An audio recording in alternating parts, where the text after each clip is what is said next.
tudo bem? Estamos de volta aí para mais uma das nossas aulas de história. Bom, você se lembra como foram as últimas eleições presidenciais no Brasil? Parece até uma histeria coletiva, não é verdade? Teve gente atirando para tudo quanto é lado, não no sentido literal, mas no sentido figurado. As redes sociais foram usadas como armas. Famílias entraram em conflito. Amigos romperam suas amizades de anos, uns acusando os outros. Tinha um pessoal de esquerda que acusava o pessoal de centro e de direita, falando que se tratavam de fascistas, nazistas. Teve filho chamando o pai de autoritário. Teve gente falando que um novo governo de direita estava chegando e tentaria transformar o Brasil num estado totalitário. Por outro lado, quem era de direita acusava o pessoal que tinha a mente mais aberta ou se declarava de esquerda de socialista, comunista e às vezes até de anarquista. O fato é que pouquíssimas pessoas tinham a exata noção daquilo que estavam falando. Às vezes, nem mesmo políticos sabiam o que estavam dizendo. Eu cheguei ao absurdo de ouvir alguns políticos dizendo que fascismo e nazismo eram movimentos de extrema esquerda. Pois é. Por que eu estou falando isso para você? Bom, nós estamos falando já há algum tempo sobre os sistemas totalitários do século XX, como eles surgiram. E existem alguns conceitos que eu acabei de citar aqui que você já estudou comigo. Você já sabe o que é socialismo, o que é comunismo, isso aí a gente trabalhou dentro da sala de aula, não numa videoaula, mas dentro da sala de aula. Você já sabe qual é o pensamento básico do anarquismo. Você entende a diferença entre autoritarismo e totalitarismo. Você já sabe o que é liberalismo e vem estudando isso desde do segundo ano do ensino médio. Você entende qual é a posição dos democratas também em relação a isso, voto censitário e por aí vai. Tudo isso nós já falamos até aqui para você se situar nesse monte de xingamentos, se a gente pode dizer assim, né? Essas palavras quase feias que foram usadas nas eleições presidenciais passadas em nosso país. Mas você ainda não sabe qual é a lógica do fascismo e qual é a lógica do nazismo. Então, tudo que a gente falou até aqui, procurando contextualizar você nesse período entre guerras aí, no século XX, foi para que você compreendesse por que surge o fascismo e por que surge o nazismo. Fascismo na Itália e nazismo na Alemanha. Duas circunstâncias distintas, mas que muitas vezes são palavras aglutinadas. Tem gente que usa a expressão nazifascismo. Entende? Então, só para você relembrar, né, nós falamos sobre as causas da Primeira Guerra e algumas dessas razões são significativas para a nossa discussão hoje. Por exemplo, eu falei com vocês sobre rivalidades imperialistas, sobre disputas coloniais, sobre países como Itália e Alemanha que tiveram unificação tardia, passaram por um processo de industrialização e queriam escoar seus produtos. Eu falei sobre pangermanismo, a concepção alemã de que todos os povos de origem germânica deveriam se juntar sob a liderança da Alemanha. Eu mostrei para você que a Itália, ela também estava em busca de mercados, por isso ela se une ao bloco da Tríplice Aliança, mas durante a guerra, em vez de entrar na luta pela Tríplice Aliança, ela vai entrar pela Tríplice Entente, esperando receber alguma parte nas divisões do pós-guerra. Só que isso não acontece. E aí eu disse para você que a Primeira Guerra acaba e ela não consegue colocar fim nas motivações para sua chegada. A Alemanha paga a conta da guerra. Isso você já sabe também. Tanto é que Adolf Hitler, que lutou na Primeira Guerra, ele vai chamar esse momento de grande vergonha alemã. E diz que ele vai ser usado para livrar a Alemanha dessa vergonha e trazer a ela os seus momentos de glória. Bom, a Europa começa a se reconstruir, os Estados Unidos estão ricos demais, como você já viu. E quando a Europa está quase no auge da sua reconstrução, ela para de importar produtos norte-americanos e começa ela mesma a abastecer suas colônias e também volta a concorrer com os produtos norte-americanos. Os Estados Unidos, em vez de reduzir a produção, eles continuam produzindo cada vez mais, há um acúmulo de estoques e aí o país entra em colapso, entra em crise. Essa crise dentro de um sistema capitalista no qual nós falamos que a União Soviética estava fora porque já era socialista, ela vai atingir todos os países que estão dentro desse sistema capitalista e que comercializavam com a Europa e com os Estados Unidos. Então a Europa ela é enfiada num buraco muito maior do que ela esteve no período logo após a Primeira Guerra. Como os Estados Unidos saíram da crise? O governo norte-americano ele vai intervir na economia. E eu volto a dizer a você que o Estado norte-americano, além de ser um Estado democrático de direito, era um Estado liberal. Ou seja, se a gente está falando sobre liberalismo econômico, o Estado não deveria intervir na economia, o próprio mercado teria que se ajustar. Mas a única forma que os Estados Unidos encontraram de resolver a crise de 29 foi intervindo na economia. E nós já falamos como numa aula anterior. Então perceba, nós temos alguns modelos surgindo aí, pós-crise de 29. Nós temos um modelo socialista, que é anterior, que pretende, posteriormente, embora isso nunca tenha acontecido, distribuir os meios de produção para os próprios cidadãos do Estado. E aí você entra numa fase comunista. Nós temos um modelo capitalista, que nós já também falamos exaustivamente em nossa sala de aula. Já explicamos essa lógica segundo a leitura de Karl Marx e Friedrich Engels. E o capitalismo leva a Europa para dentro de uma grande crise, após a crise de 29. Primeiro deu ao mundo uma guerra e depois uma crise.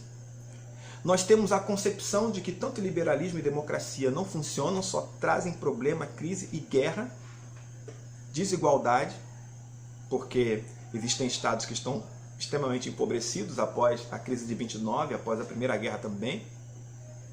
Ok? Então surge a ideia de que democracia e liberalismo não funcionam muito bem. Ao mesmo tempo, a classe média alta das sociedades europeias não apoiam essa opção de ter que perder os meios de produção para o Estado e ver esses meios sendo redistribuídos para a população. Então, como resolver esse problema? Como pensar numa nova organização de Estado que seja democrática, que seja liberal, mas ao mesmo tempo que seja um Estado forte, interventor, controlador, que detenha os meios de produção, mas que não seja socialista e nem pretenda chegar ao comunismo. Como resolver isso?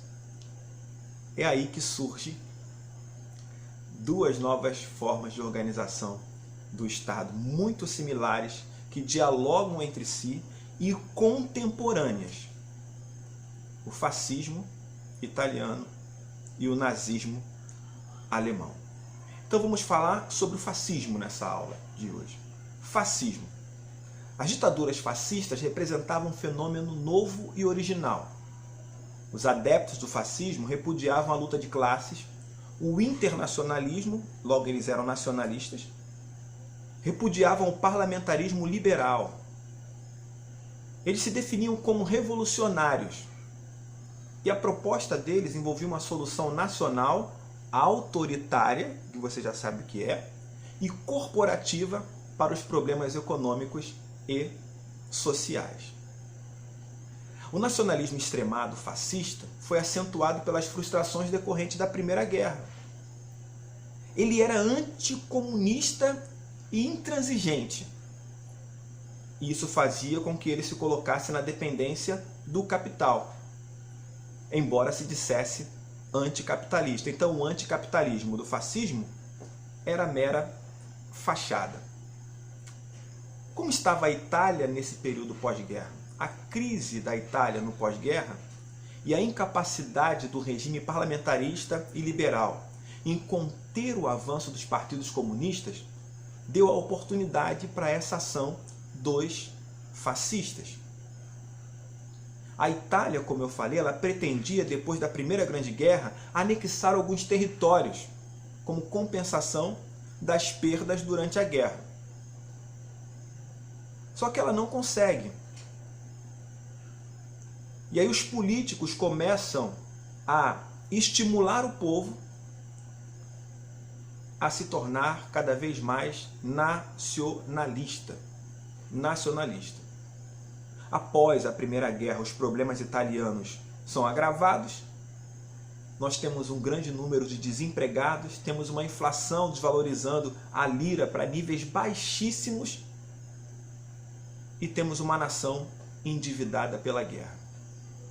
Para você ter uma noção, a Itália perdeu 650 mil vítimas na guerra e Veneza, que era uma importante cidade comercial, foi devastada. Ou seja, 650 mil vítimas na guerra, estamos falando de mão de obra. Mão de obra. Para manter esse país, para fazer com que ele cresça novamente.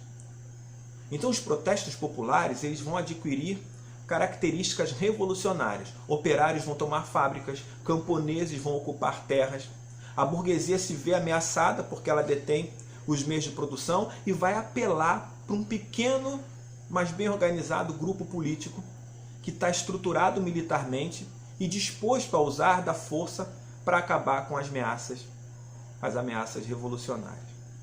Então perceba, há um medo dessa burguesia, dessa classe média alta, de quem detém os meios de produção, de que uma revolução socialista esteja acontecendo na Itália. Então eles vão buscar apoio para impedir isso, para controlar esses operários que estão tomando a fábrica, camponeses ocupando terras, operário ocupando fábrica, camponês ocupando terra, tem muito a ver com os princípios defendidos na Revolução Russa. Em 1919, um antigo militante de esquerda, eu estou retrocedendo um pouco, que rompeu com o socialismo, chamado Benito Mussolini, ele vai fundar o Fácio de Combatimento, que se torna o embrião do Partido Nacional Fascista. E em 1922, ele vai chegar ao poder. Benito Mussolini chega ao poder, juntamente com seu partido, em 1922. O que Mussolini prometia? Mussolini prometia acabar com a luta de classes, implantar um governo forte, destinado a afastar o perigo de uma revolução socialista e também transformar a Itália em uma grande potência. Então perceba, ele promete acabar com a luta de classe, está agradando a burguesia, implantar um governo forte, nacionalista, que afastasse o perigo de uma revolução socialista e transformasse a Itália numa grande potência. Então, Benito Mussolini vai prometer esmagar os grupos de esquerda, ou seja, socialistas, anarquistas e comunistas. Socialistas, anarquistas e comunistas. Socialistas, anarquistas e comunistas, nesse período, deporiam contra a ideia de um Estado forte, de um governo forte e controlador. É claro que o socialista e o comunista tem muito a ver também com a distribuição dos meios de produção, que essa classe média alta que está apoiando o fascismo não quer perder. Então os fascistas organizaram milícias armadas, uniformizadas com camisas negras e treinadas no uso da violência contra qualquer adversário. Quem é que fazia parte desse grupo? Quem apoiava esse grupo, além da classe média alta? Ex-soldados, jovens sem emprego, desordeiros, marginais, desocupados. Essas pessoas encontraram no fascismo a oportunidade de ser reconhecido socialmente, de ter prestígio social e se desenvolver. Os alvos preferidos dos fascistas eram os líderes sindicais, operários em greve, socialistas e democratas em geral. Por essa época, o Estado italiano estava organizado sob a forma de uma monarquia parlamentar, com o primeiro-ministro como chefe de governo. E após a Primeira Grande Guerra, o país entra num período de turbulência política e econômica. Como eu falei, há desemprego. E a acentuação do desemprego em 1921 vai fazer com que nas cidades industriais hajam essas manifestações, essas greves operárias. E nessas condições, Benito Mussolini vai organizar a Marcha sobre Roma. 50.000 pessoas com camisas negras vão fazer uma grande demonstração de força marchando sobre Roma, num rito que até lembrava o antigo triunfo dos generais romanos. Em 1922, após essa grande demonstração de força na marcha sobre Roma, o rei Vítor Emanuel III vai nomear Mussolini como primeiro-ministro. E aí, o Duce, ele vai convocar nova eleição e vai receber 65% dos votos do partido fascista. Segundo alguns, graças às fraudes e à violência. A partir daí, então, há uma consolidação da ditadura do partido fascista nessa Itália. Quais foram as características dessa ditadura fascista? Prisões, sequestro e morte de opositores, censura à imprensa, demissão em massa de funcionários públicos não simpatizantes com o regime, proibição de greves, extinção de todos os outros partidos políticos. E aí você já começa a perceber. A princípio você pode ter pensado, então estão implantando um sistema autoritário. Mas se há extinção de todos os outros partidos políticos, só fica o partido que está no poder, que é o fascista, logo nós estamos falando de um sistema totalitário. Benito Mussolini dizia: nada deve haver acima do Estado, nada fora do Estado, nada contra o Estado. Eu repito para você: nada deve haver acima do Estado, nada fora do Estado e nada contra o Estado. Um único partido, uma única imprensa e uma única educação. Era isso. Faltava o que então? Faltava a bênção divina, não é verdade? Porque todos os grandes sistemas autoritários e totalitários precisam de uma legitimação religiosa para poder conter, controlar socialmente a população. Então, em 1929, Mussolini vai firmar com a Igreja Católica o Tratado de Latrão. E através desse tratado, o Estado italiano vai reconhecer a soberania do papado sobre o Estado do Vaticano. E com isso, o Duce, Benito Mussolini, ele vai consolidar e ampliar a simpatia do papado em relação ao seu governo. Em 1936, depois de ter feito um acordo com a igreja e ter recebido a bênção de Deus, ele vai firmar com Hitler um acordo chamado de Acordo Ítalo-Germânico, do qual vai surgir, posteriormente, o eixo Roma-Berlim. Mussolini prometia fazer com que a Itália ela retornasse aos períodos de glória do Império Romano.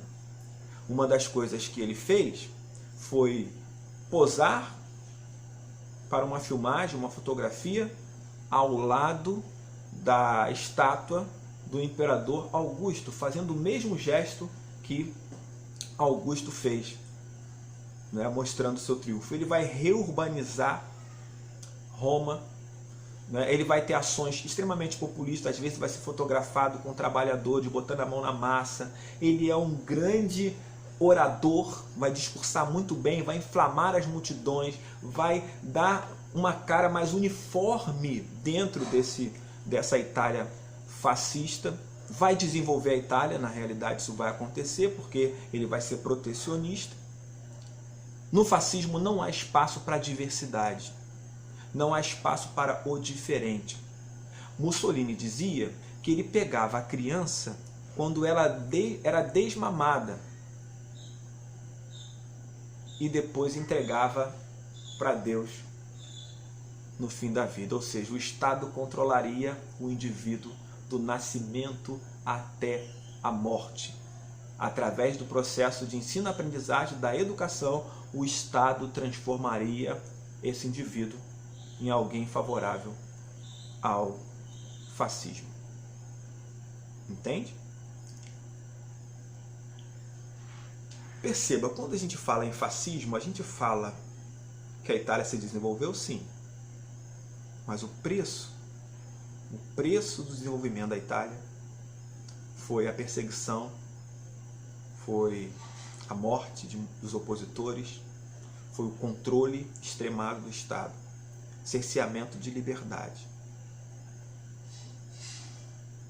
Quando alguém nas últimas eleições estava acusando o outro de ser fascista, talvez nem tivesse a noção de que significava tudo isso. Porque, erroneamente, alguns pensam que ser fascista é simplesmente discordar de um pensamento chamado da esquerda. Então, ser fascista é muito mais do que simplesmente discordar de alguns princípios, da pauta ou da agenda que trata da chamada questão social. Entende? Então perceba, a Itália se torna fascista. É uma nova forma de organização estatal. Não existia outra. Então agora nós temos mais um modelo. Temos um modelo socialista, que vai se tornar totalitário posteriormente também, mas totalitário de esquerda. Temos um modelo liberal capitalista, que a maioria dos estados europeus estão adotando. E temos agora na Itália um modelo fascista. Tá certo? Agora cabe a você perceber se fascismo é uma coisa boa. Na realidade, historicamente, ele trouxe mais prejuízos do que benefícios, se você for pensar na diversidade. Ok? No sistema fascista, você não tem liberdade de ir e vir. No sistema fascista, você não pode falar contra o Estado sem ser punido.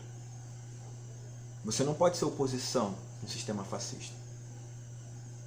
Você não pode vestir o que você quiser, cortar o cabelo da forma como você quiser. O Estado controla a vida do indivíduo, desde o que é privado até aquilo que é público. E se você não rezar na cartilha do Estado, provavelmente você vai ser perseguido, algumas vezes torturado ou até morto. Entende? Estranho para nós, brasileiros e cariocas, é saber que em pleno centro da cidade do Rio de Janeiro, próximo à Alerj, nós temos mosaicos com símbolo fascista que foram colocados oficialmente, e também temos monumentos com elementos fascistas. E para você entender isso, né? Fascismo não somente por causa do nome do partido, fácil de combatimento. Fascismo também porque fácil era uma espécie de porrete que tinha um machadinho na ponta, que é o que parte da guarda romana que cuidava de alguns magistrados, de alguns juízes, usavam para abrir caminho no meio do povo quando esses juízes passavam. Eles pegavam esse porrete, os chamados lictores, pegavam o facho e batiam nas pessoas para abrir caminho. Por isso o nome de fascismo. Ok? Um bom exercício para você é procurar esse símbolo que eu estou falando aí no centro do Rio de Janeiro. Se você digitar na internet essa informação, né, imagem fascista no centro do Rio, vai aparecer, e você tentar explicar para mim por que você acha que esses símbolos estão ali, já que oficialmente o Estado brasileiro nunca foi fascista. Um forte abraço para você e a gente se vê na próxima aula. E a nossa próxima aula já vai falar sobre nazismo, tá bom? Até mais.